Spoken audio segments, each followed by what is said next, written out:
have so many videos to shoot. It's absolutely ridiculous. But what do you mean you have videos to shoot? You mean you have videos to watch. You've shot a lot of videos. Did you hear that? That was Man in My Head, showcasing the self-awareness team that we are. We master the self-awareness team. Like head of the cheerleading squad. Yeah, most people don't want to have self-awareness because it's too painful.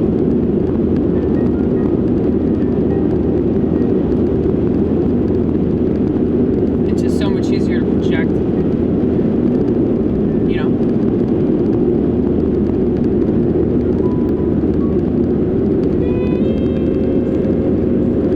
So, my ass hurts.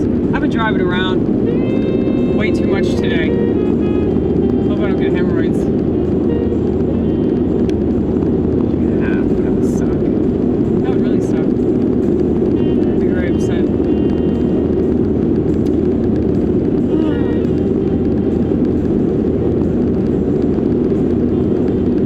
I still haven't told my mom about Arlo. Mainly because I knew that she was going to ask me a bunch of stupid questions that I didn't feel like answering, especially about a situation like that. Because I kept him in my freezer because I didn't know what to do with him. I didn't want to make some impulse decision and like take him somewhere and then regret it. So I felt like it was best to sit on it.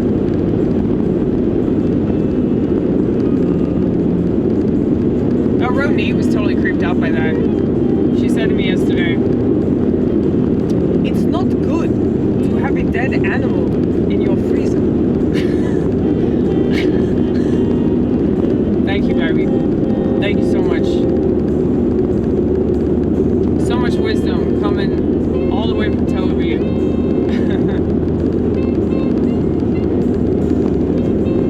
That's pretty bad when you're freaking out Ronnit, because Ronnit does a far better job at freaking people out.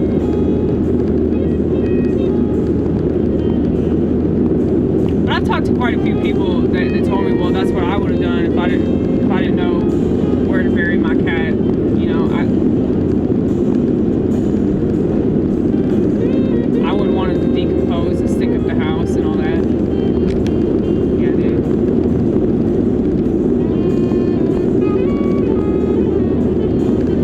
I'm glad to know that he's in a graveyard with a bunch of other animals, some of which I knew personally.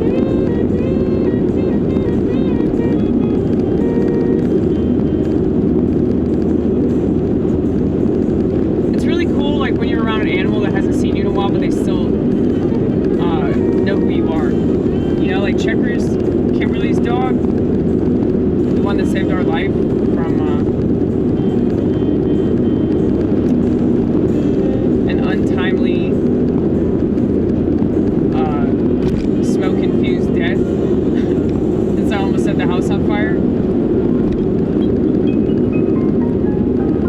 And Checkers caught that shit. Very, very smart dog. She's deaf and blind. And at first she didn't recognize me, but the closer that I got to her, she sensed me. She sensed my aura, and she calmed down immediately, and her tail started wagging. And she licked me. She gave me all these kisses. I don't know about y'all, but I will totally kiss a dog on the mouth. I don't give a shit.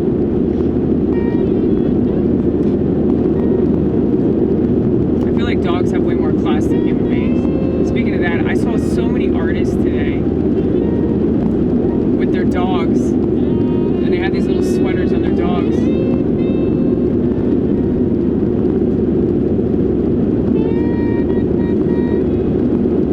Yeah, it's really hard to come by an artist that's like, you know, more conservative. And that's not because conservatives don't have psychological issues that inspire art, but I think that like their lifestyle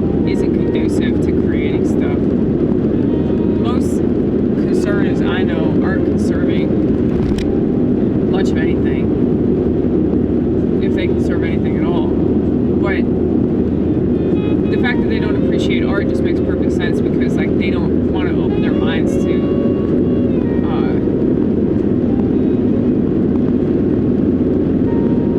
the kind of perspective on the world that would inspire one to paint or sculpt. Like I said, I'm not saying that they don't exist, but they're very few and far between. Most artists, musicians, comedians are on the left, and there's a reason for that. Because there is a stereotype that, you know, if you're a liberal, you know, the way that word used to be defined, it was all about being open-minded, and obviously nothing is what they say it is, so it's the complete opposite now. And what I've seen with stand-up comedy used to be the most punk thing, and now it's the opposite. Now you're just sucking the dick of the culture. Now you're just going along with whatever the culture tells you to go along with. So it's just annoying, really. I'm not going to get pissed off about it because that's what they want, but it's just annoying. You guys, we're almost home. Oh yeah, I was going to show you some stuff that I got. There's this artist, she does watercolors. I just thought that these paintings were like really, really pretty and interesting. I wanted to buy so much art, y'all. It's unfair. It's unfair that I don't have any money. But I really, really like this one. And since I've been talking a lot about Prozac lately, you see that? It says fluoxetine. It's fluoride.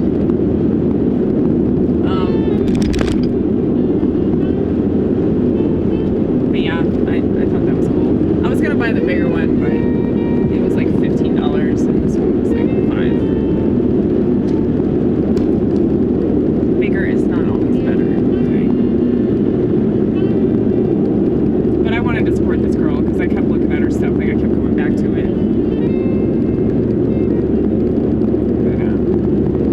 But my friend Jessie, she and her sister Casey, they make herbal stuff. Well, I mean, they don't like make it, make the herbs, but they mix them together.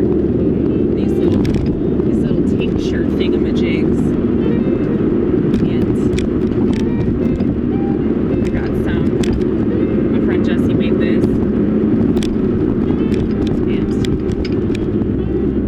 And it's a smelly good roll-on. And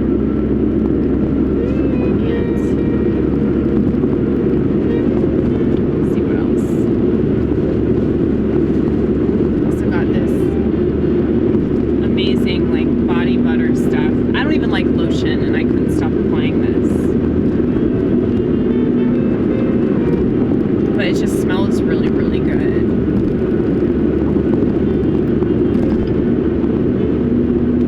Okay. Speed up, speed up, speed up.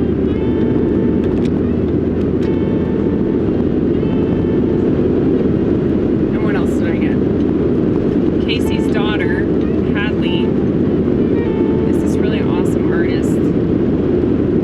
She just makes stuff that's really interesting, and she goes to a Montessori school. That's why she doesn't stare at phone all the time. So there's actually hope for the kid. But yeah, she made that. That was really cool.